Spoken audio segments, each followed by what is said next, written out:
Guys, what's up? First of all, surprise! You didn't think you'd be seeing me here today after what I tweeted out a few minutes ago. And on that subject, let me go ahead to the Twitter live stream and just retweet it because people don't think we're actually recording today. So we gotta make sure we get some eyes on this. By the way, if you are listening on the podcast or watching the VOD on YouTube, we do record these live. So let me just go ahead and tweet this out.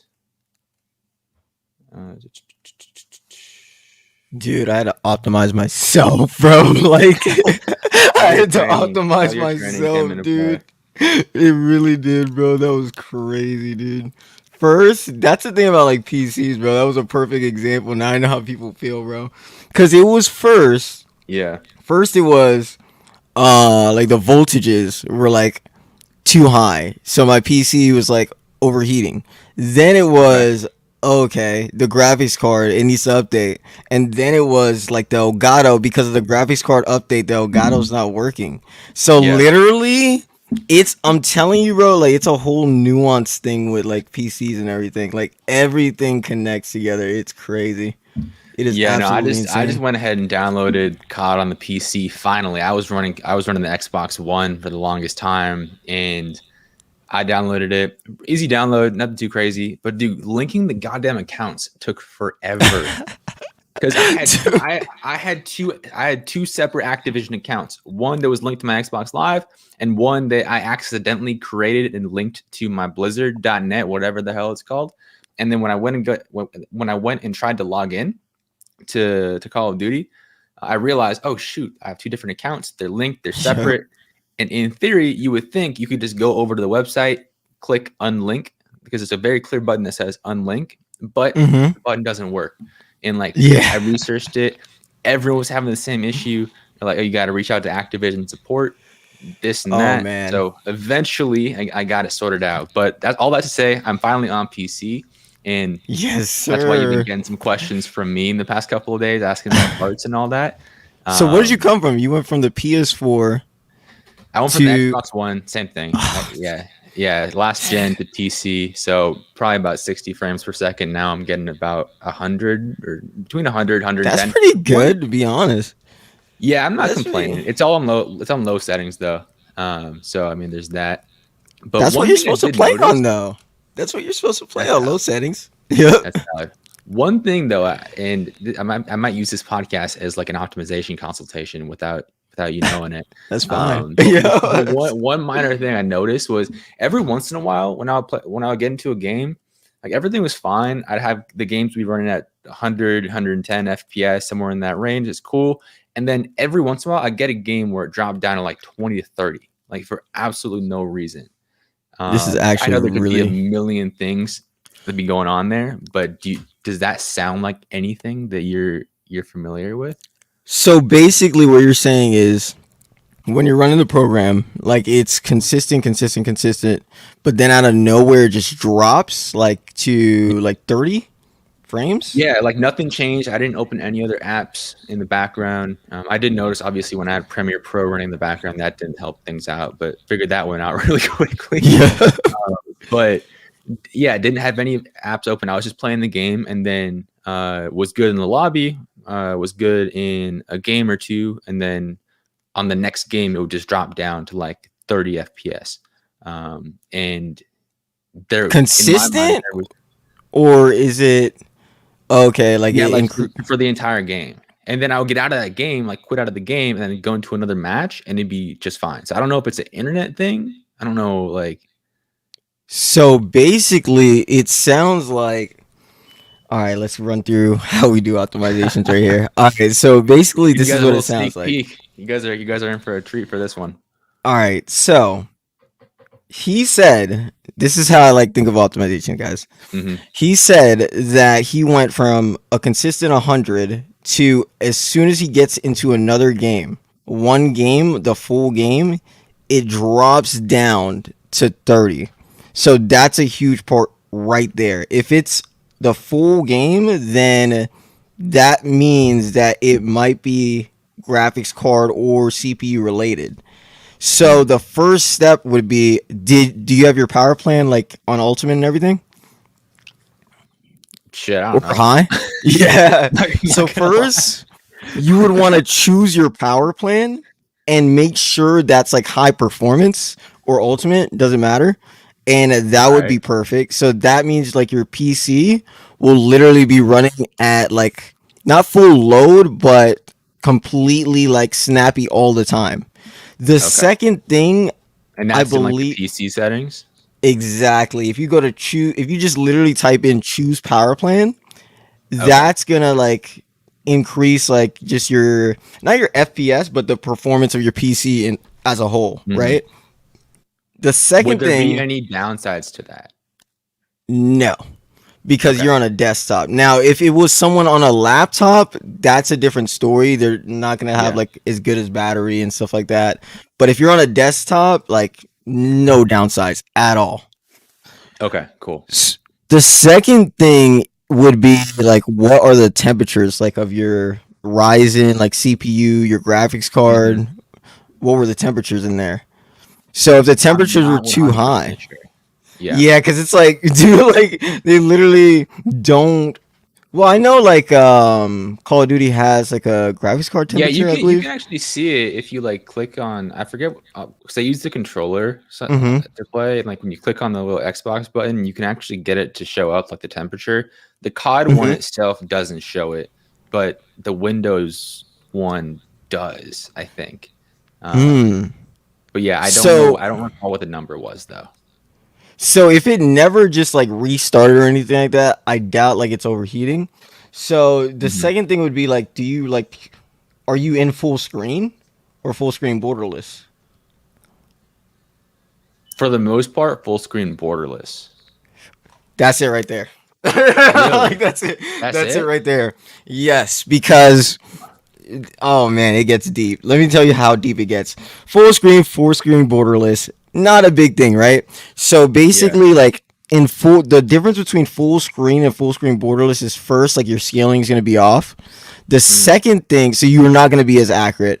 The second thing is going to That be, explains why I was whipping shots earlier. yep, Jesus. yep. The second thing is going to basically be that Windows is going to treat it as not a background program, but anytime like you alt tab out or anything like that, it Mm. treats the program as a backup or background program instead of Yeah. just the main program on the screen. And full screen helps Windows, like the Windows scheduler, in just making sure that's like the highest performed program like on your screen or on your computer in Okay. general. So that's the second thing. The third thing would be that if you're on full screen borderless, like from my research, your V droop, it's called, which is like your Mhm. voltage, it would be extremely high because Windows can't tell like when you need voltage or when you don't need voltage. So if you never set your voltage like your voltage before, which 99% of people have never Yeah, done, bro, I don't know what you're talking about, to yeah, be honest. like literally if you play on full screen borderless it causes more v droop, which means that your Okay. CPU wants more, like your PC wants more power, but Windows is like, oh no, you don't need it, so it's still sticking to that low power. So the ultimate performance like power plan that helps with that, but Mhm. I would definitely recommend just going with full screen in general, Okay. and that would be perfect, brother. Okay, sick. Yeah, I mean, for the most part, it's a good experience, but yeah, there were just a few games here and there where that happened. So I'll definitely play around with that. And I mean, you guys watching just got an insight. This probably should be an ad for Kirneill, to be honest, because I didn't know any of this stuff. I'd be completely in the dark. So I could imagine when I go back and fix it, I should be in a much better spot. But yeah, no, good stuff. I appreciate it. I appreciate you taking the time to walk through that with me. But No on the problem, brother. topic though of the PC parts, like the graphics cards, the CPUs. You made a tweet last night that said at this point, they're pretty much investments with just how expensive they've gotten, how in demand they are. Um, why is that happening? Is it, do you think on purpose? Because I'm not super well like clued into the PC parts space as far as marketing goes. I know it's kind of peripheral to gaming and esports, but is it because the manufacturers know that they're in such high demand so they can sell more of them, or long term, or is it just a genuine shortage, like there's just not enough there? What's going on that's making it impossible to get a 590 or a 5950X and a 38 or a 3080? There we go. What's making it hard to get those? So, oh, this is a brother. This is like the deepest question You because could it's spend a so whole much. hour on this one, man. You could literally spend a whole hour on this. Like, so basically, everybody's wondering, like, why is everything sold out? Why you can't even buy one, even if you could afford one, right? Yeah. And I was trying to figure this out too. When I was like building this thing before, like I even could build it. So what is going on is like a key. First of all, like just to summarize in general, it's COVID. And second of all, it's Got high you. price items that usually like after like releases, like let's say Jordans, you got Jordans after releases, they're like rare items, so they scalp and sell for more because people Yeah. put bots on it. Um, and then combine that with mining too. It's like, so you're combining basically COVID, where manufacturers or the factories in general are not even open, so they have limited supply. Mhm. Two, you're combining basically mining, so everybody wants to mine, so they're trying to get these cards. And number three, it's rare cards like Air Jordans and stuff like that. So those three things is what makes it hard. So for example, like China, like COVID hit when China was having, I believe, Chinese New Year.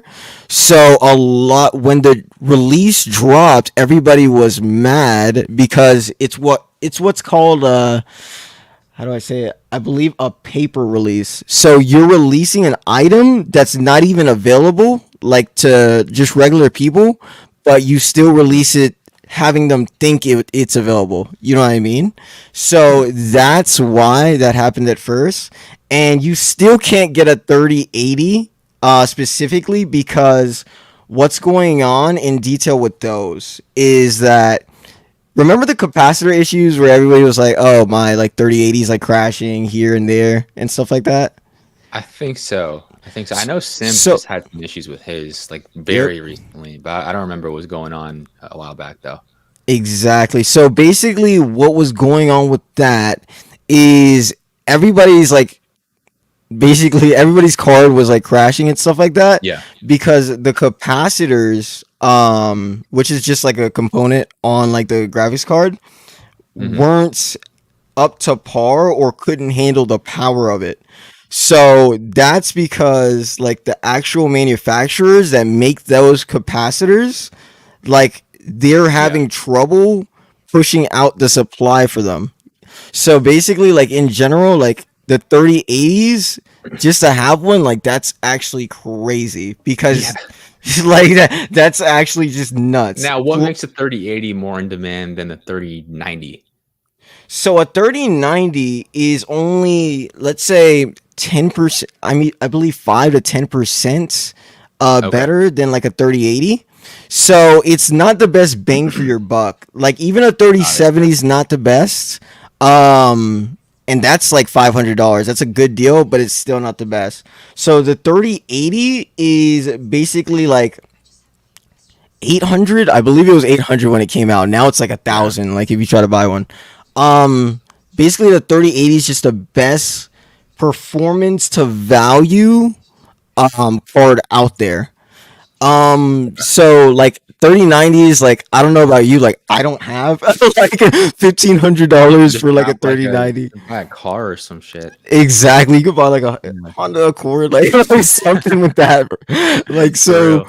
that's the number one thing, and they're still selling out. So that's actually Yeah. nuts. Number two, like the 3070s, they're really good, but most people like to play in like 1440p, 4K, and all that stuff. So basically, like that's what's going on, like with the 3080, and it's really Okay. good for like mining too.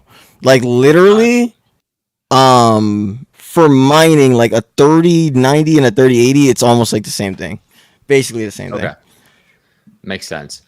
Now, if someone were to have the disposable income to drop indiscriminate amounts of money on the prices that scalpers are looking for on these items, Mhm. where's the best place or what's the best approach to getting one in a Ooh. way that doesn't leave you scammed, in a way that doesn't leave you with a non-functional GPU like we saw happen with Simp? Apparently he got his from a kind of questionable source. It's not working anymore for him, just kind of crashed.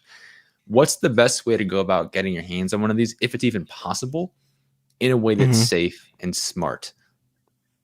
Got you. So first, I want to say just don't buy any used 3 series or 2 series cards, Mm-hmm. because most of those that are used are probably getting sold because they are used for mining, and like they literally just like ran the card to the ground. Because when you Yeah. mine, like the card gets really hot. What goes into And that? 'Cause honestly, when it comes to crypto, like I'm kind of clueless. So I'm curious uh what goes into that, and like why would it leave a card just destroyed? So basically, like with mining, like I'm just not an expert on that, but just Or you could to say the complete wrong thing and you'd fool someone yeah, because you literally do not know. from my research, like mining's just your graphics card solving a problem to get Bitcoin or any kind of Hmm. cryptocurrency Yeah. from one place to another, like on the Interesting. blockchain. So that's just the most simplistic like way of thinking about it.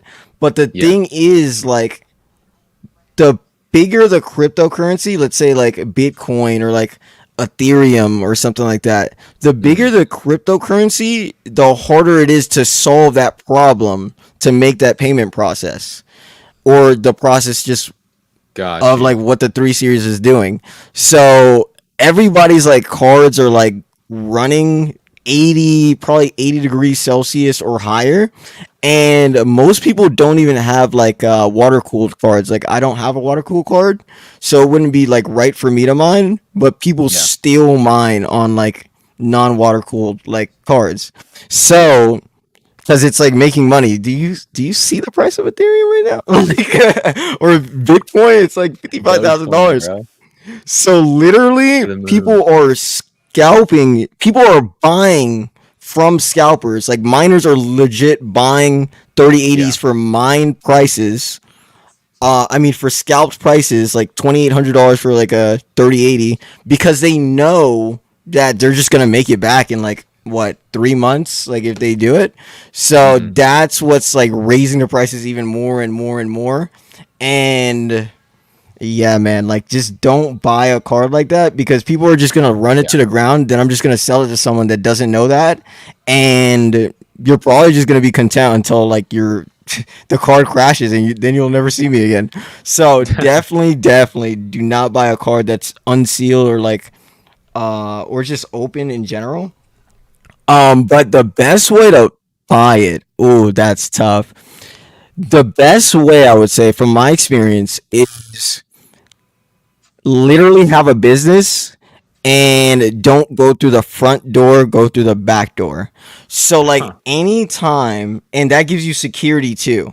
So like anytime that like a consumer like is trying to go through the front door and get it all at the same place, let's say Newegg, there's Mm. 50,000 people competing with you, right? Yeah. But if you're on, let's say, Amazon Business or something like that, and you try to purchase it there, guess how much businesses are trying to like compete with you? Zero, none. And if you're a streamer, that makes sense because you are supposed to be like a single, what is it called? Like a single proprietorship? Sole I proprietor. Sole proprietor. Yeah. So basically, you can use that as a tax write off, which is correct Hmm. because it's for your stream. So it's like a win win situation where that $800 is written off in your taxes, and you get a better chance of getting a 3080. Got you. Got you. But it's still really hard, huh?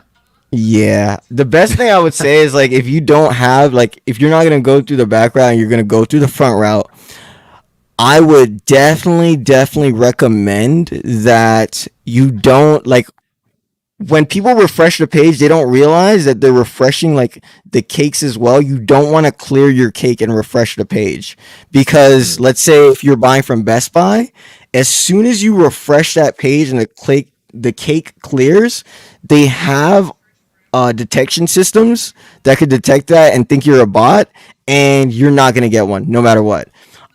So like definitely refresh with control. I believe it's control. No, it's like F4 or F5. Don't okay. refresh with control R because that's a huge issue. They're gonna automatically say it's like sold out, basically. Like, Got you. Got you. So I would assume same thing for like the Xbox Series X. I wanted one of those like 4 months ago. By this are they point, good? I Like, could even or care like, less, bro. which is better, the Xbox Series X or like the PlayStation? I don't know. I just played Xbox my whole life essentially. I had a PS4, but got an Xbox One as well. Play on the 360. So it's more of just I know it. I like the way the controller feels. But at this point, True. I'm just gonna upgrade the PC and put the money in there because essentially consoles at this point are just kind of decent PCs. Like you get that level of performance. So I'd True. rather just put the effort into actually getting the parts for a PC. Which kind of leading into my next question is saying, okay, the 3080, the 5950X, those are going to be damn near impossible to get. And a lot of their counterparts are as well. Are there any parts that you would recommend in the interim? So, assuming you can't get your hands on those top tier parts for another year or so, are you better off just waiting it out with your current build, or are there other parts on the market right now that are a bit more accessible that you think would fit and do the job well in the meantime until you can get the newer parts that you really want? Does that make sense? So you're saying just interim parts So, until like, you let's say, get. like the question I asked you on Twitter earlier today. Like, let's say I have this Mm, it, build, but I want to get the 3080. I want to get the 5950X. I'm probably not mhm. going to get those for the next year. Should I just stick around with my current build now, or do you think, in your opinion, it's worth it to upgrade a couple $100, or perhaps more than that, in the meantime for the next year and a half until I can get my hands on the top tier parts? So basically, I would say just try to build like the most valuable PC that you can currently, and don't even worry about like the top tier parts because let's Okay. say you wanted to get like a 5950X, right? And like a Yeah. 3080. People think that next year it's gonna be better. It is not. I'm telling you right now, like it's gonna be the same. Like it's Okay. literally gonna be the same thing, and it's probably gonna be worse because like, of course, cryptocurrency is going up, and more people is gonna want to mine and stuff like that. So it's even more competition. Um, Yeah. the second thing is that I wouldn't like. I would just not even get interim parts. Let's say if your PC's half as decent, if you could run like Adobe like Premiere in your PC, use that as a streaming PC, and then get a 10850K, 10900K Intel, Hmm. and a graphics card, get like a 3070. That's fine, and Okay. you'll Where be can you set with find that. those though? 3070s. It's better than looking for like a 3080 and 3090. That is true. That is true. Like it's so much better. But literally, even if you could get like a 2080 Super, what do you have right now as a Okay. graphics card? I think like a 1660. 1660. That's a perfect streaming graphics card. That is. Oh my gosh, you Okay. cannot get a better streaming PC.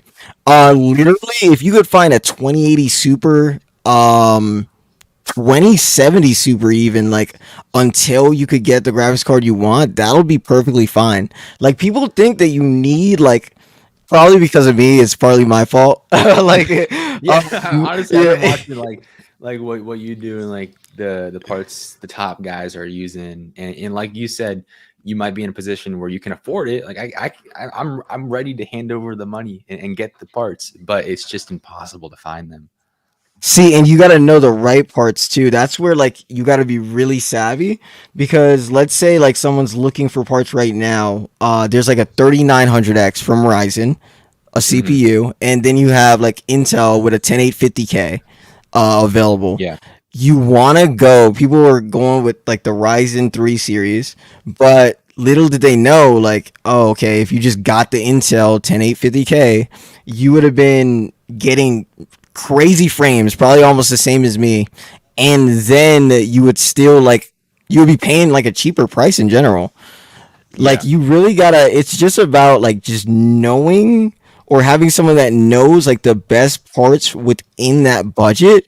And that's what I gotta like work on helping with that more, because Content ideas right here. yeah, like that's just content right Yeah. there. Like literally, if people just knew, if they got like a 10900K or a 10850K, which is on sale right now for like Yeah, just wait till I get $350. mine though. Like don't make Just that wait, vote just tonight. Like give me a few days.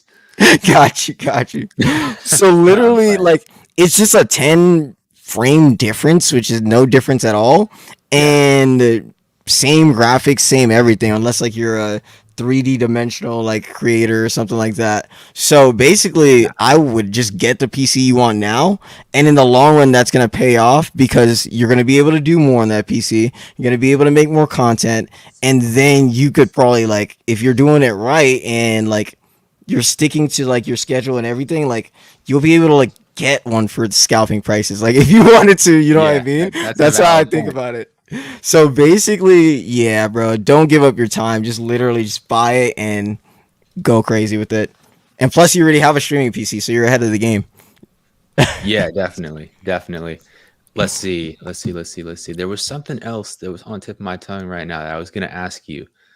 Oh, well, while I'm thinking of that, question in the chat, where did you get the hat from? If you know.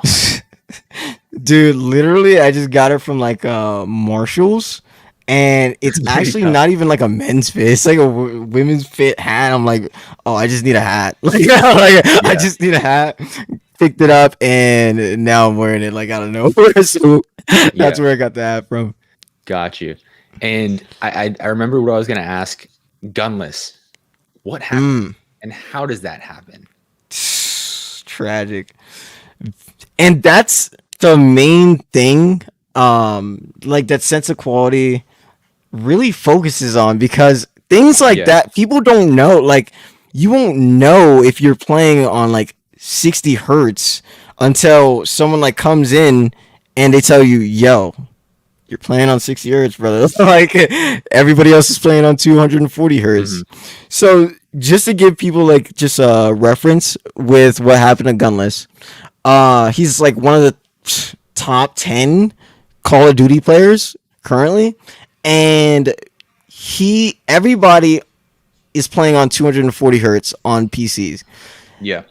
His was at 60 hertz this whole time, and and I was basically optimizing his PC, making sure everything is alright and everything like that.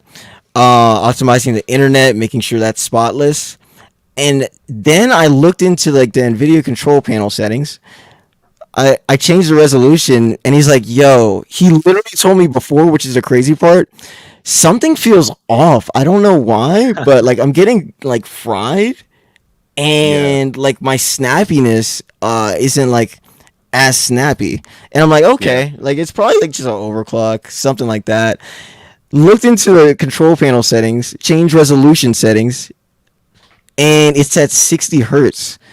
And I literally told him, like, you realize you were playing on 60 hertz this whole time? And he's like, you're lying to me, bro. And basically, I literally tell him, go and play right now at 240 hertz, brother. You're free. Like the chains are unlocked. He Yeah. goes to like a free for all and all that stuff to test it out. And he was basically like, yo, I've never ever. He's like, it's a whole different game now. Like, Yeah. What's and the we saw it difference next for day. someone who might not know? What is the difference there? I mean, for anyone who maybe just isn't initiated when it comes to PCs at all, like what does hertz even mean? And then kind of building on that, what difference would Gunless notice jumping from 60 to 240? So the main point is, let's start with like hertz. So hertz is just the refresh rate on your monitor. Frames is the amount of frames like your PC is just putting out in general.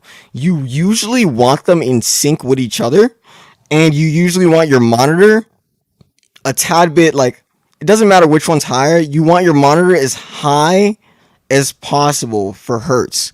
Okay. A lot of people, including like literally the first day, are still playing or just on their PC that could do like 240 frames per second on 60 like frames per second. Basically, that's how you could think about it. So you are putting yourself at a major disadvantage doing that for anything that you're doing on your PC. That doesn't matter if it's editing a video, making a design, playing Call of Duty, playing a game. You're putting yourself at a disadvantage because let's say someone comes around the corner and slide cancels, or like just slides around a corner or hops around a corner. There's something called peeker's advantage, where if you are the first one that hopped around the corner in Call of Duty, then you will be able to see the person that's just standing there first. Now, if the person that's just standing there is on 60 hertz, you are going to react super late. And especially since like Gunless is like a professional like player, he was probably getting slide cancels all the time and reacting super late. Yeah. As soon as you increase that to 240 hertz, that's like going from 8 milliseconds of delay, which is huge in like competitive esports, to 1 millisecond of delay. So your eyes can react and brain can react way quicker, and then you'll be able to hopefully like stay alive and be able to fight your way out of that. So that's what was going on with him the whole time. And then on top of that, 60 to 240 hertz can affect your aim assist, how aim assist feels to you. It could affect like your movement because you're not seeing your movement in real time. Then the third thing is that it could affect just your overall snappiness or reaction time, because he's reacting so much slower than like the rest of Call of Duty players because he's on 60 hertz. So basically he's on a console versus like a PC, which is absolutely crazy. So now that he's on 240 hertz, like we've seen like we literally seen what happened in the difference. It was insane. Yeah. Yeah, and he dropped like, I think the highest kills. Match, like the highest kills in 4v4. So literally, I'm just glad that he's like doing well and that it's not holding him back anymore. So that's basically exactly why like sense of quality is made for things exactly like that, just to make sure that you are getting what you paid for and you're getting like the best performance in general. Love it. Now question, another kind of personal question related to my own situation. Now, I think you briefly mentioned this a few seconds ago, but when it comes to like the hertz on your monitor and like the frames per second you're getting on the game. So let's say, like I said, I'm getting about 110 frames per second. Should I, in that situation, have my monitor set at, or have the settings set at 144, or should I match it at like 100? Do you see what I'm saying? So basically, if you're getting 120, if you are not getting as much as your monitor, then that's okay. Like even I don't get as much as my monitor sometimes. You never want to put yourself at a disadvantage of decreasing your like hertz, because what happens is, what if you do get like over like 160 frames like out of nowhere? Then you won't get that extra advantage, because it automatically, what your monitor does is it automatically like refreshes at that 240 hertz if you have one, or 144 hertz. And then like if it's getting like 70, 80, that's completely fine. So I would just keep it at 144, 240. Never scale down unless it's extremely like peculiar situation. Like I Okay. only advise people to scale down. Let's say like you're running G-Sync for your Nvidia like card, right? And your Mhm. monitor has G-Sync too. If you want a clear image where you don't have screen tearing or anything like that, it's just completely clear, then maybe you do want to like cap your monitor at 150, 144.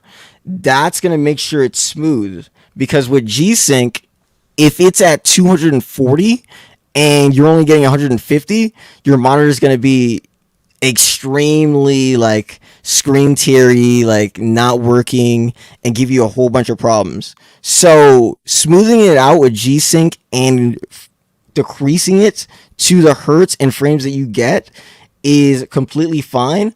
But without that, I would not even like worry about just decreasing like your monitor hertz at all. So 99% of the Cool. people like they don't even need like G-Sync or like scaling that down or anything like that. Just leave it at the highest possible. Makes sense. Now, moving from the more technical questions now to the marketing stuff. Mm-hmm. Um, by the way, shout out Dylan. I appreciate you stopping by, aka Thunder Hips. I always love seeing the username in the chat. Appreciate you. By the way, while you're here, if you're watching, the Clubhouse stream y'all hosted was really cool. So hopefully you guys do that again soon. And I think we'll be talking about Clubhouse here in a few minutes. But yeah. Now, the question I wanted to ask you, Kirneill, was how do you think this dependency on like high performance equipment, I don't want to say limits, that's kind of a leading question, but Mm-hmm. affects the competitive COD scene? Because you have, I think, competitive COD, which is, I don't want to say dependent on this high quality equipment like the 3080s and the 5950Xs, stuff like that. But then you have something like Valorant, which you can run effectively on a much wider range because it's just not as I don't want to say big. I don't know what the correct term is, but I think you get what I mean there. How do you think that affects the Call of Duty esport? Hmm. So basically, what you're asking is, um, how does better equipment affect going from like let's say console or PlayStation 4 to basically PCs in general? Yeah, like let's say someone's really good on Mm-hmm. consoles. Like they're cracked, they're playing to the best of their ability, they're super skilled, but they Mm-hmm. don't have access to the highest quality equipment. They can't get, I mean, at this point, even someone who can't afford it can't get a 3080 and the 5950X. Like you said, there's other workarounds there. But in Mm-hmm. some cases, like people can't afford it. That is So true. does that limit the talent pool in the COD esports scene? Oh, so I see what you're saying now. So if it's an unfair advantage sometimes, and I'm gonna be honest, yeah, there's pros and cons to it, right? Yeah. Um, so the thing is, on console, the pro was everybody's on the same playing field. Um, everybody has the same frames, doing the same thing on the same competitive nature, basically. So nobody has an excuse. The con was it just basically limited the hardware, and that's why we were getting like additional latency on the broadcast. Like we were getting a Yeah. whole bunch of back end issues, which was extremely difficult to fix. But the pro with PC is if you're really good and you have a really good like setup, you are going to be able to literally uh show your talent to like its fullest ability. And if you're really bad or not as good with just the same exact setup, then it'll be more noticeable. Like you'll be able to tell like the difference because pro players on like 240 hertz, for example, compared to 60 hertz, like that's a whole different nature right there because they Yeah. probably got 10 times better from that alone. Um, but there is, and I see it all the time, there is people that get held behind because of that. Because let's say, like, even me, I went through this. Like, what if I don't have like $2,000 to like build a PC? I didn't have one at first. Mhm. So it really affects those type of people. But if you're, to be honest, if you're good, you would literally perform anyways. Plus, you would invest in yourself and get the PC that you need to go Yeah. pro or perform or see like your ability to the maximum like potential it is. Anyways, a lot of like the problem is right now is a lot of people like from the amateur scene, like they're going through just of course like the anti-cheat thing, right? But Mhm. other issue is that like a lot of them are making the excuse. This is a huge thing the other day. They're making the excuse that they can't get that 3090, 3080 like kind of PC, and that's Yeah. why they're losing gunfights and stuff. But in reality, like you still have to get better, like no matter what. So basic from my experience with pros, I'm gonna tell you something right now, like before like the whole PC thing and everything, they do not let like tech get in their head. Like they don't take tech for an excuse, like no matter what. Mhm. Like it's no excuse for them performing bad. They need to perform good no matter what, and that's their like mindset there, right? Yeah. So people on the outside, on the other hand, they think that, oh, I need a 3080, I need like a 3070, I need like a 5950X, but you really don't. Like you could literally compete on a $1,500 PC, a PS5 even, and you'll be able to display your talents like perfectly fine. And it'll come as a pro if you're on a PS5 because you're not hacking. Nothing to Yeah. worry about there. So it's a Yeah. win-win. And once you make it, then you could buy your PC. So for example, Fire, like he invested basically a lot of money into a PC, so he'll be able to display his talents to his maximum potential. And guess what? He got signed to the Pierce Legion. So you, what I would say is you have no excuse no matter what you're on. Like I started a business on like a $200 PC. Like it didn't Yeah. hold, it held me back, but I found a way. So Yeah. never On make that it an too, like excuse. Gersh, dude uses Google Draw to create What? graphics. Gersh for That's actually elite. yeah, I know. Like if he wouldn't have told me, I wouldn't have known. But the dude's creating graphics for the podcast, for Wester, for I don't think he does graphics for the Empire, but for those two teams, like on Google Draw, which is just absurd. So just kind of building off of that point, yeah. And I think there are a lot of parallels there between like rising in the esport and also content creation. Cause a lot of times you see content creators saying, yo, I don't have the Sony A7 III. I can't make good videos. When we both Yeah. know that's not really true. And while having the Sony A7 III or the M50 Mark II, whatever you want to go with, probably the Sony's better at that point, but you know what I mean? While having that does help, there's a natural progression to get there. Like use your iPhone until you can get a used DSLR. Use the used DSLR until you can get a newer mirrorless camera, DSLR, and then just progress from there because you're going to be good like if you're good, you're good.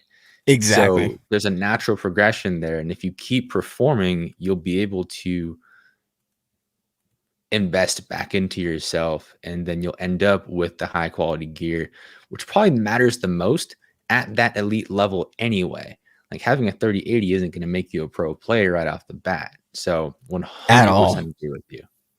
And it'll probably like hold you back too, because let's say you're that guy on, let's say, a 1660 Super. You don't have like That's me that right now.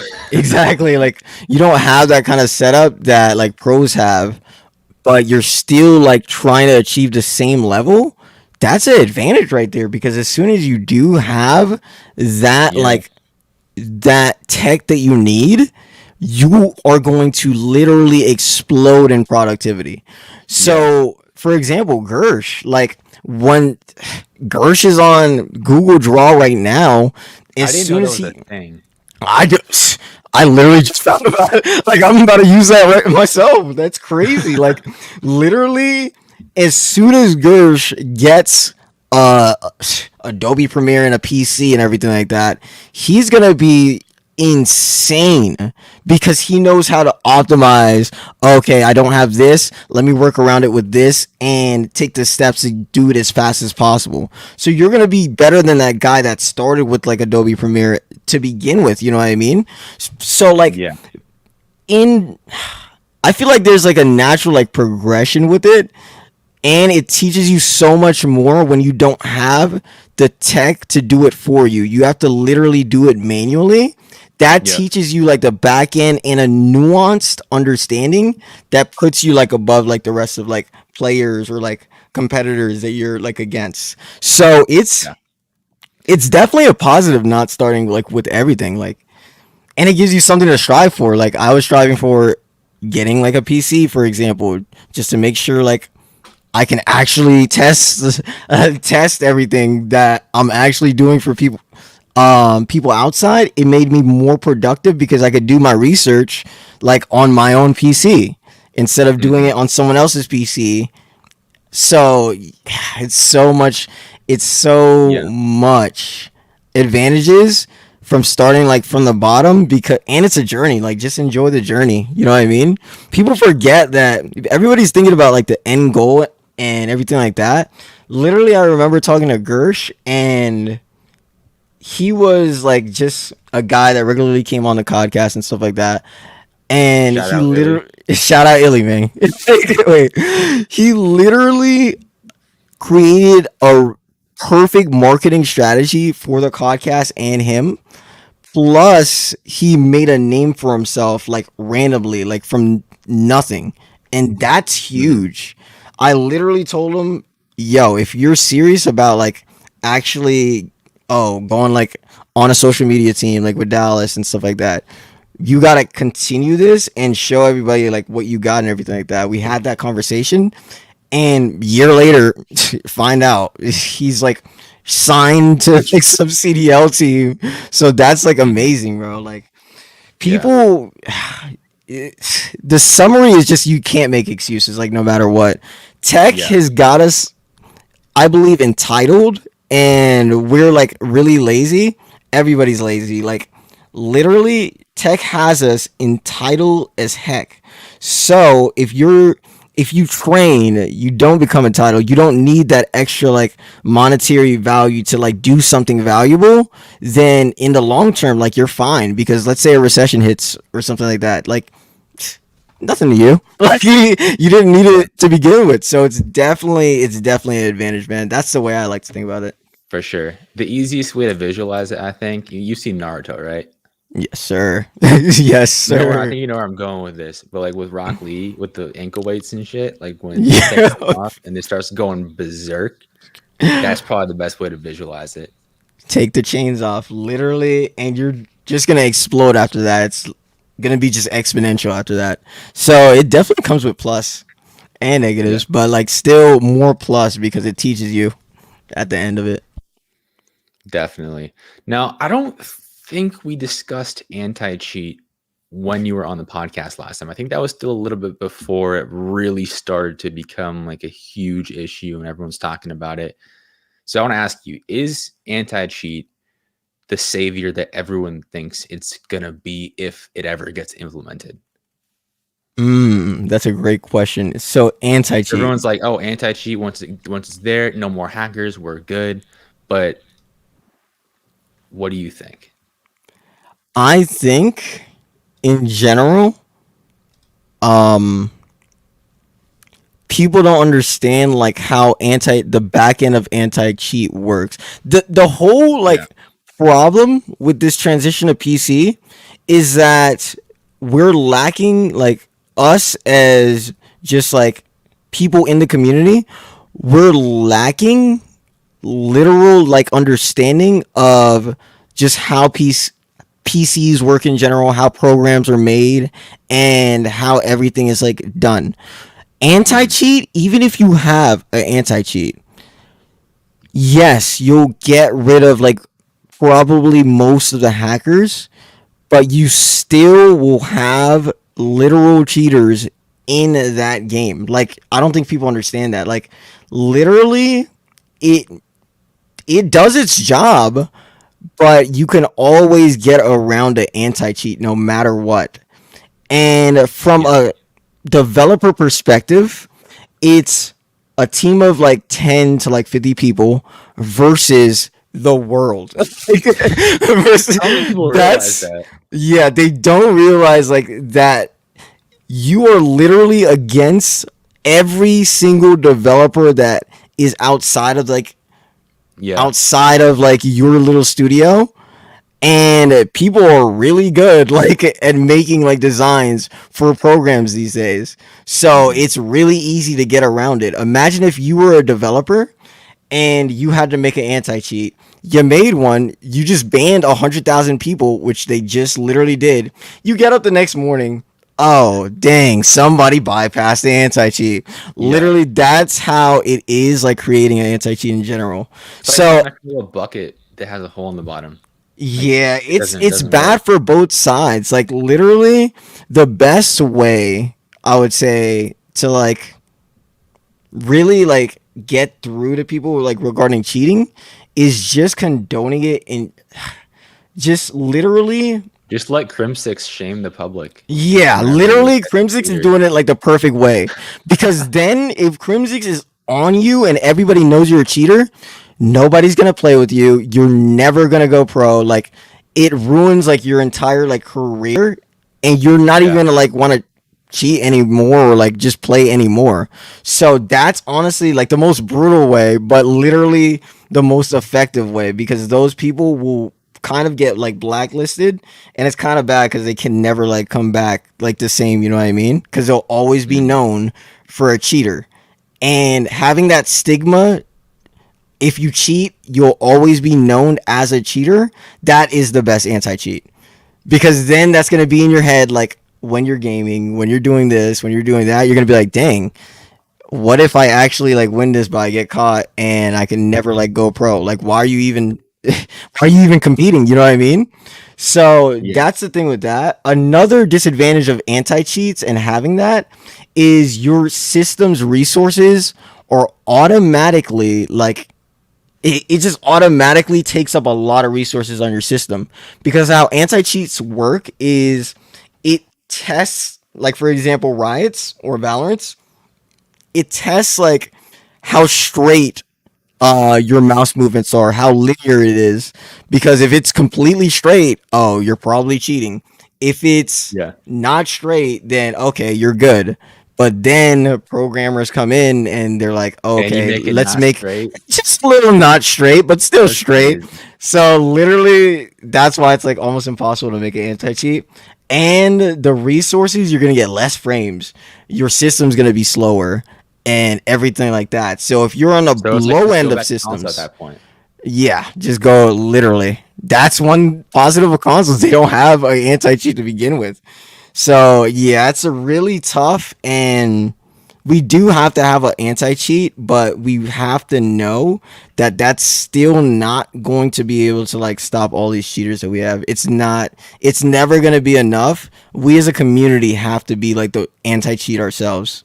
So if you know someone that's cheating, literally like say they're cheating, like literally say they're cheating. Not your friends and stuff like that. Like that's okay, but it's Yeah. just it's just bad, like in general. But Activision's going ahead and like they're suing like the anti cheat, like I mean the cheating sites and all that stuff. So they're spending the bag like on getting those like places down. But the downside of that is they're spending a lot of money doing that. But let's say like what if someone's in Europe? Like how are you gonna arrest that person for like making a cheating product? Like you know what I mean? So it gets Yeah. really complicated when it gets to that. But trust me, like they're literally trying. They're literally spending the bag on like Mhm. anti like cheating sites and stuff like that. So that's a good sign. Yeah. Do you think that we'll see the CDL go back to console? Like, let's say right now, like the PS5, Xbox Series X, they're comparable, I would say, to some PCs, but obviously not the highest end PCs. If consoles were to get to that point where they could compete with the 30, like the PCs with just maxed out hardware, do you think that it would make sense to just go back to console at that point to just avoid the whole cheating conversation? Obviously, a lot of this will be resolved once we're on LAN. I think the scene being online right now has made things a lot more difficult to regulate, but we don't know when that's going to be. So, given that the league is online for the near future, at least, do you think it would make sense to go back on console soon? For the CDL in general, the CDL league, they have nothing to worry about regarding like cheats and Yeah. everything. Well, like with the amateur scene, though. Yeah, so like the CDL is fine because they have like referees like in the background and stuff like that. So that's completely fine. They're good. Amateur scene, it is brutal. Literally, I would say right now, just go back to console. But it's hard though at the same time, right? Because then you're asking people to get 600. I think it's like $500 for like a PS5. And if you get like a PS5 for $500, if you have $500, then like it's a whole different set of like rules and everything like that. You're still on 120 FPS, but still, it's asking somebody that's not getting salary for what they're doing currently. Well, most aren't to go back to consoles, and that's a huge ask because I don't know about you, but I cannot find a PlayStation 5 right now. like literally, I mean, no. the same argument though could be made for PCs. True. PC parts. I know there's a lot more options there when it comes to PCs, but I mean, switching from console to PC this past year, I think the same argument could probably be made on that side, if not more so, depending on what type of PC you go for. But no, I mean, I agree with you. It would be kind of a hassle once everyone's kind of migrated over to PC to then say, oh, you know what, we're going back on a new console this time. It's a tough situation, man. I don't think anyone has the real answer yet. True. Another tough situation, though, league play. What are your thoughts on the initial rollout, the structure? Similar to anti-cheat, we see a lot of backlash when it comes to the structure, how everything is laid out, how it works, and the relative lack of communication on Activision's front. Do you think just like anti-cheat, there are some things we don't realize, or are you in agreement with kind of the outcry for an elo system and the typical things we see on Twitter every day? So this goes back to basically the problem with like esports versus like gaming in general. It's us 1% want priority over the 99%. Yeah. And that's like a huge thing that like of course like we're better, we spend more on the game and we spend more time like on the game as well. But you still got to think about it as you're going against of 99% of people that are probably on Warzone versus like Black Ops Cold War. Because I think Cold War didn't sell as much copies as like let's say Modern Warfare in general. So in the first week of Modern Warfare, I think they made like I don't want to be wrong. I think they made like $1 billion or something like that. Like it's actually a crazy number. Yeah. On Black Ops, they didn't make as much. So literally, if Activision, they're like a business in general. What would you do if literally your Activision's president, you had to pick, making 99% of the people happy and creating like new tools and new like content for Warzone and getting 500 million easy in skins from that? Or would you pick creating a whole different league architecture and then asking your devs to prioritize that over Warzone for that 1% of people who are probably not going to like make a lot of purchases from that? So it's 500 million in skins versus 1 million in like changing league play. You know what I mean? That's I don't know about you. I would choose the Yeah, Warzone content, and I'm kind of mad, like, cause I'm a competitive. Like, I love league play. Literally, I would grind league play. But thinking the business end, it just makes sense. Like what they're doing. it It's does. basically a mimic of BO4. It's not as engaging because you're not. It's only you against like 30 people. It's not you against like the world, which is it's not a elo system. You're going against like random people, so you're not getting that same feeling in general as like being a competitor. You don't get to go against like Scump and stuff like that when you have a high elo and stuff. You know what I mean? Yeah. Which is kind of like weird because we had skill based matching. So why isn't skill based matching in Elite Play? Like I don't know. Like Yeah, so, like I agree with what you're saying, but wasn't that what the whole league play thing was supposed to fix? Like give the pros in the top 1% the ability to do their thing, and then let the casual community have fun in pubs, and there you go. Obviously that's a gross oversimplification, and there's other mhm. things I'm sure we don't know, but in theory that was kind of like the goal there, to have league play, to let the pros just shut up and do their thing, enjoy it, get their ranks that they want, which I mean, I agree with them. I would like to have some sort of meaningful progression and a reward for playing the game. Because right now, I don't fully understand the ladder system, to be honest. I don't care what my rank is. I just enjoy it because it's 4v4 and it's fun. It's more fun to play than pubs. Um, but all that to say, why not just have league play be its thing? They did it in um, World War II, I think. Probably not the same developers, so that could be an issue there, which is a whole different conversation. But I think we had a Elo system before, so yeah, I think you get what I'm saying. Why So don't we have that? Yeah, so you're basically asking like why don't they use that elo system back? So the main thing about it is they use the same engine, but like let's say World War II's engine, because that was like probably the best. I think everybody would agree that was like the best lead play ever.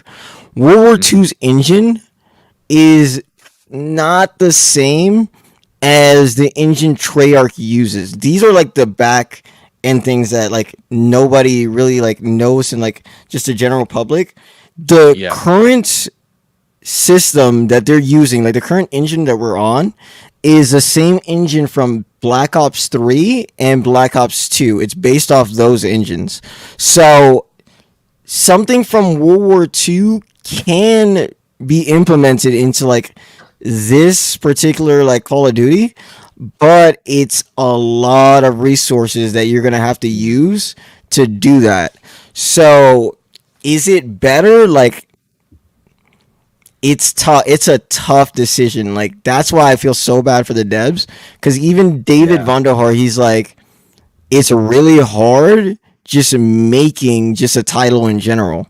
Because you have to make tough decisions, and you want to help. Like he, trust me, like he wants to make the competitive community happy, hmm but he can't make the decision to put all of his like not all of his resources, but a priority uh for most of his resources on that league play system. Because what yeah, happens if he does that? What's gonna happen is he might like lose his job. Like then his family has he can't feed his family from doing that. You know what I mean? So it's really and that's why I hate like people yelling at developers and stuff like that. It's really tough on them because it's a lose lose no matter like what you do. Because if you do the Warzone thing, it's a lose because people from League Play they're gonna be complaining from the competitive community. Then if you like do the League Play thing, then people from Warzone are gonna be like the game's stale. It needs like some kind of like content or something like that. And they're going to be complaining as well. So it's always a lose lose in that like situation. I would yeah, say that if I'm Activision, just splurge the money, literally create a separate game, like in general, create a separate game for competitive, like the competitive community, and just have a game for just basically the Warzone people, like the people on regular pubs and stuff like that.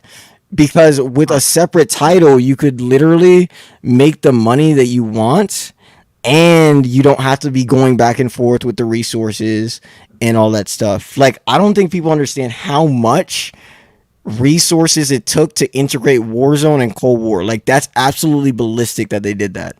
That is crazy. They Yeah. put them on almost the same engine. Like, it's absolutely nuts that Do you they think did it that. helped? Like, do you think it impacted the game positively? Because like I don't play Warzone personally; it's just not my thing. I don't never really got into battle royales, but I mean, from the short time I did play, like having an MP5 from Cold War versus the MP5 from Modern Warfare, I feel like would make or break the game experience for me. I know it's cool to say, "Oh, we integrated everything," but Mm-hmm.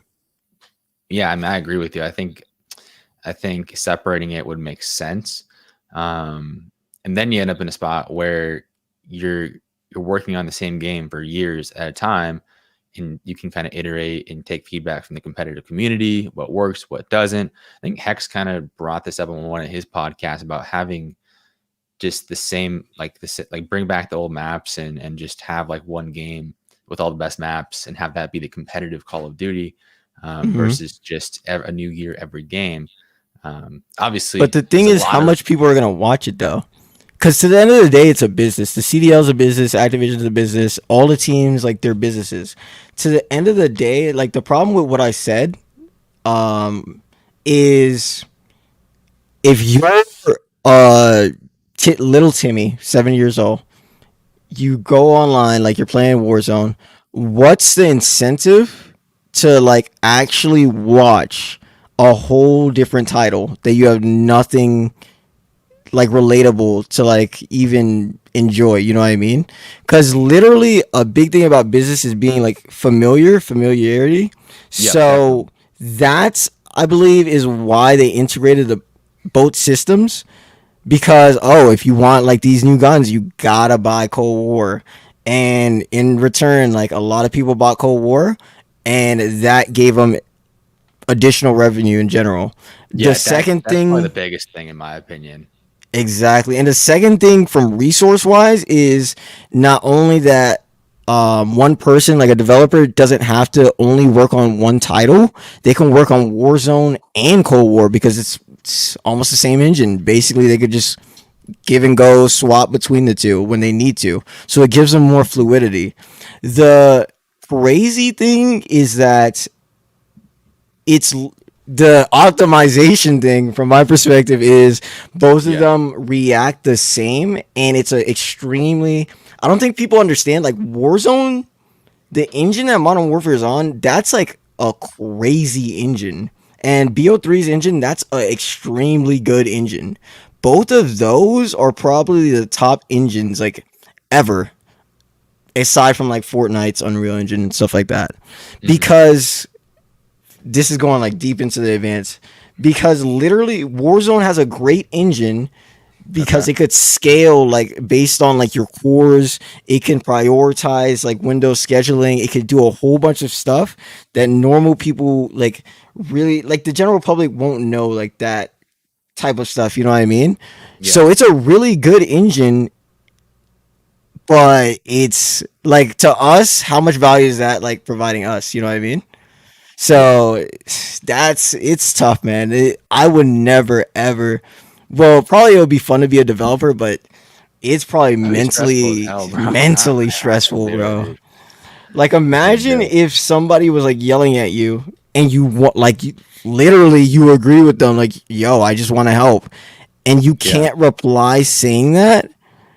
So they're just gonna keep yelling I at mean, you and think, like, you don't Vonderhaar kind care. of did when that one time when Scump was saying something. And Scump didn't say anything bad, but Hmm. the whole "let me rewrite that for you" that turned into kind of a meme. That was Yeah, hilarious. But no, like, I Vonderhaar was right with that though, like, because literally, if someone like Scump goes after, like, developers like that, right?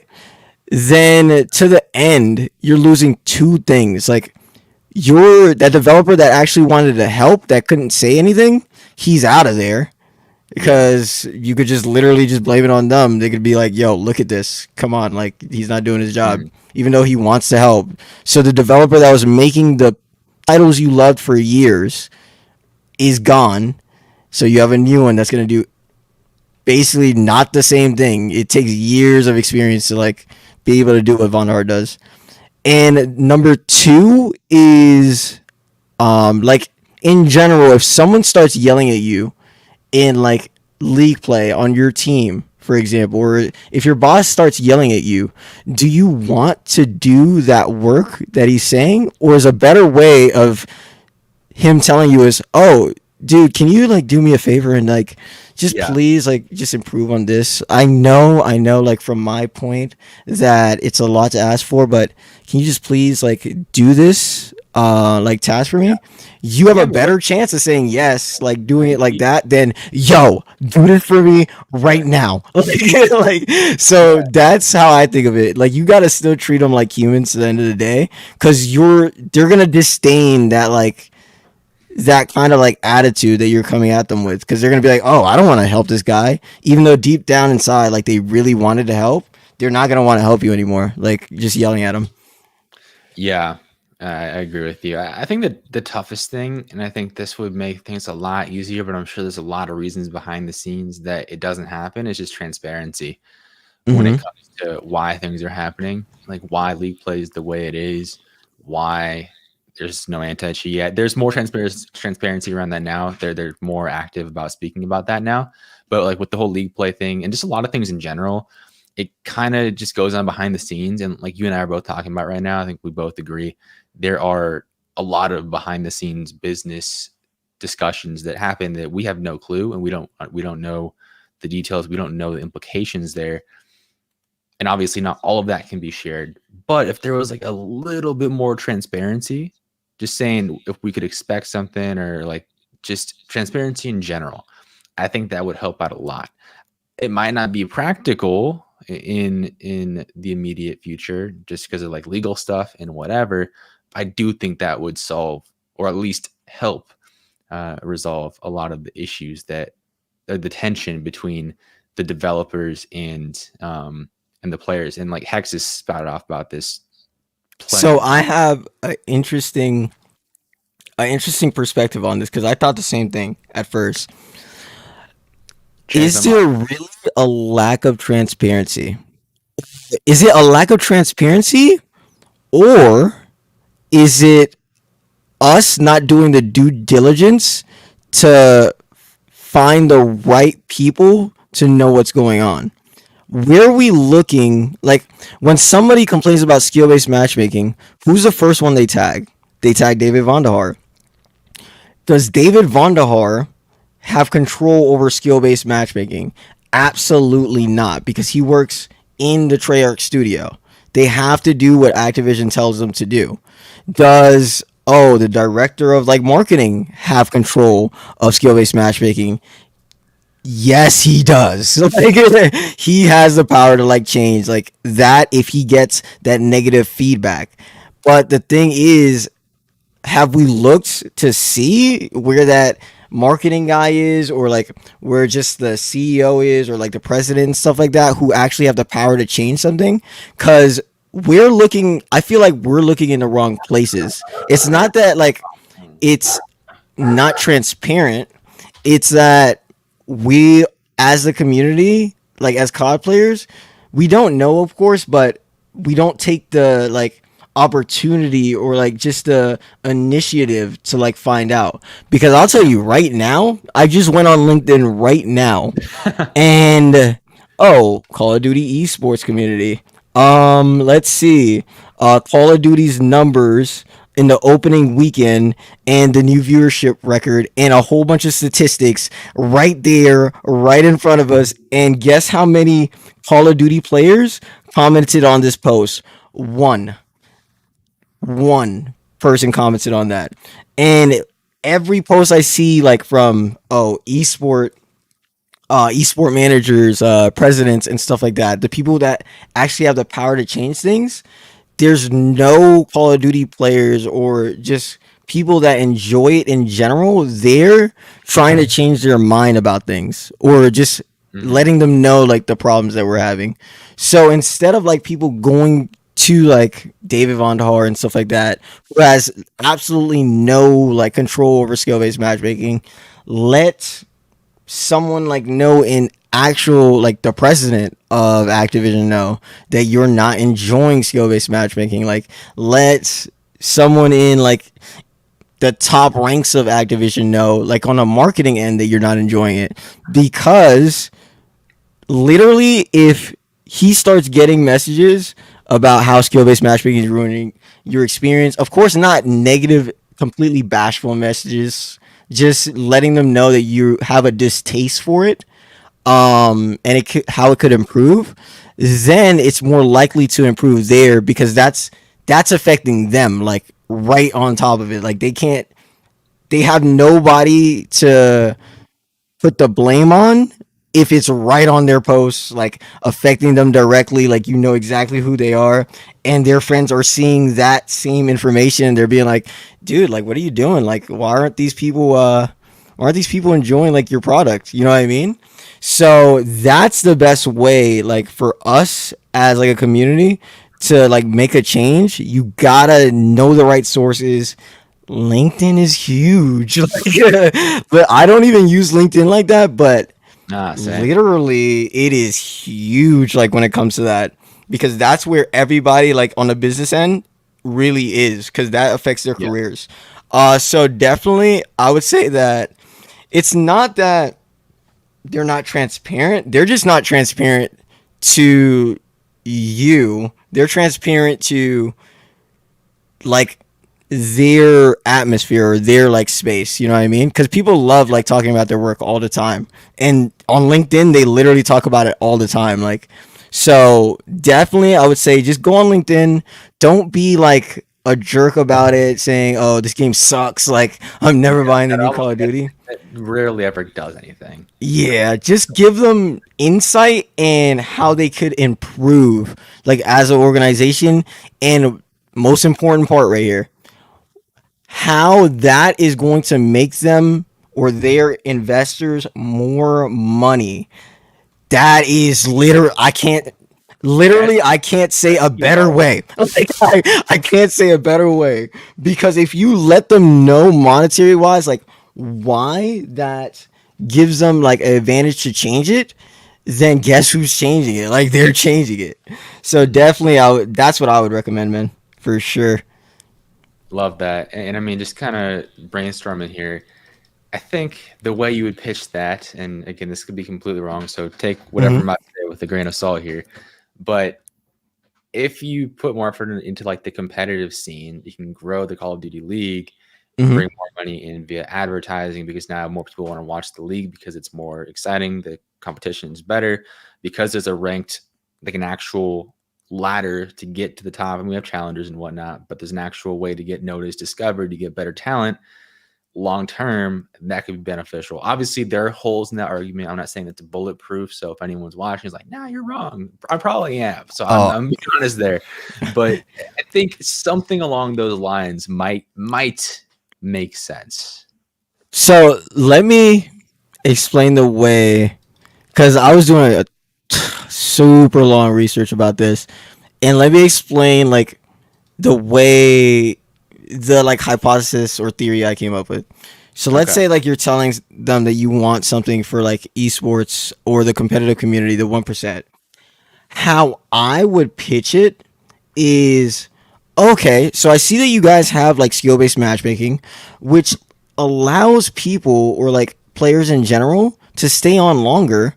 But the problem is currently that they can't like expand on just their overall skill level because they have no level to get past. Like they don't have a actual like league Yeah. play where they're getting absolutely, they can't see their stats and stuff like that. So literally, what's the incentive to play if you can't even see your stats? Like Exactly. why would I stay on if they can't see my stats anyway? I'm just gonna keep like playing how I play and never practice and never stay on the game to buy those skins and stuff like that, and just get on Fortnite or something like that. You know what I mean? But if they did have a league play that was based on ELO, was similar to skill based matchmaking, and had that rankings in the world where you were against the world and you could see their stats, that gives you an infinite road to competing. It develops more stars in your league. It provides more content for competitive.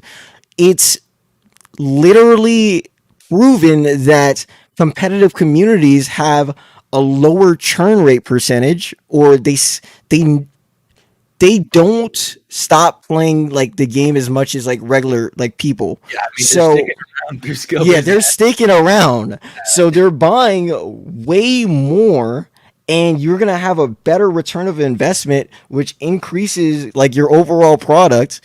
And you're going to have to do less work because they don't like change as much if you do it right the first time.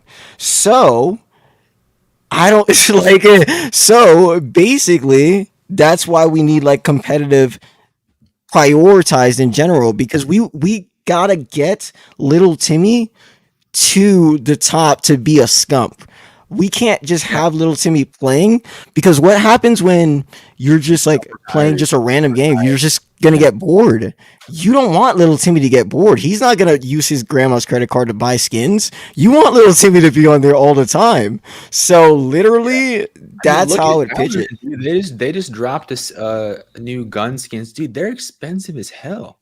Like the entire pack Yep. for the gun skins is like almost don't quote me on the price here, but it's upwards of $50, if not more, like for skins, like on a Mm-hmm. like it's so simple, Yeah. but people are motivated to play the game. That's reward is one of the core like pillars of an esport. Like you need to be able to progress and um have something to work towards. And then when you do, they're going to stay on longer. They buy more stuff. Boom. That's what Riot has done really well with Valorant, with League for the longest time at this point. So I agree with you there. I think where we'll see how this really plays out is just in the long term, like whether the moves by Activision and COD are going to pay off if they're making the smart choice, or if we'll see some negative impacts in the long run. That's hard to say. Like no one knows. So It's um, basically about like, and there's backed up data about this. Like, I don't know why it's not used as much. Like, esports, people that are into esports, they are better consumers or customers than like just average regular like people, because they give you a better return of investment like for the year, right? Because you're gonna buy that skin if you're into it. You're gonna buy the skin if you like Florida Mutineers. Um, the thing that Call of Duty is missing currently, is that we're taking the wrong approach to like statistics and skill based matchmaking and stuff like that. Because short term, it's really good. It's gonna be really good numbers, but long term, it's not gonna last. Because what we have to do is make the product, which is Call of Duty, a experience. We and a journey. We can't just make it something that's easy for like somebody to get on and like play and just get off and stuff like that, which is fine. That's what Call of Duty's for. But for you to really win long term, and for you to have just literally a monopoly in this like game as Activision, you have to make it an experience. Like that's why the CDL is literally taking off, because they're making an experience about the players and their journeys. That's why it's so popular. Currently, what we have right now is passable and fine. Like the numbers are doing great, but that's only because we don't have any competitors in the space to like compete against. the If only we real had, competitor is run by Activision as well. I would say the only like mm-hmm. meaningful competitor, Overwatch, is run by Activision, and I that mean, situation's not looking too high. So and a we great might, example is like look at Fortnite. What happened when Fortnite like kicked off? Like absolutely exploded, still getting more like revenue, yeah, and they had they competitors. literally dominated for Yeah, years. They're still dominant. Like they're still like dominant in the game. but that's because they made it experience, and that's because we were vulnerable. Look what happened when we had a competitor in the space. When Fortnite took off, what did Activision do? We literally created a battle royale, which is not bad. Like, we created like full maps. We integrated two different engines into one. Like, we did all of that, and that's because it had competitive like nature in the space against Fortnite. They had to do that. They had to pivot. So literally, the thing that's hurting us the most currently is that we don't have any like real competitors, and because of COVID, the numbers are still looking good because everybody's like home and stuff like that. And we want the numbers to look good. That's fine. Like, literally, as players, you want the numbers to look good. Trust me. Um, but hopefully games like Halo, games like Fortnite, like make a return. Like, you want competitive FPS in the space, because then what's gonna happen? You gotta fight for like that player, that little Timmy. You gotta fight for that like esports Shotzi that's becoming a huge phenomenon. You know what I mean?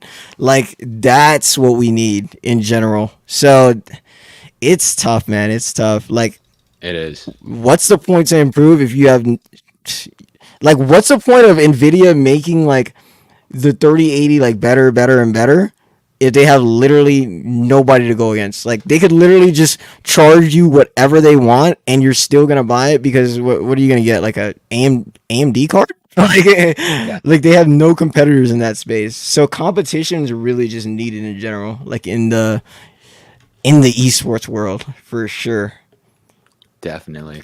Well, dude, we almost ran an hour and a half here, so lots of content. If you're Yep. just tuning in, make sure you go back after we're done here. We're not done yet, but after we're done, go back and watch this back, because there was a lot, especially the beginning. If you have questions about optimization, PC parts, all that stuff, tons and tons of info throughout the episode. So I appreciate you guys tuning in. Kirneill, before we wrap up real quick, where is the best place for everyone to keep up with everything that you've got going on with Sense of Quality, your content? Where can people keep up with you guys?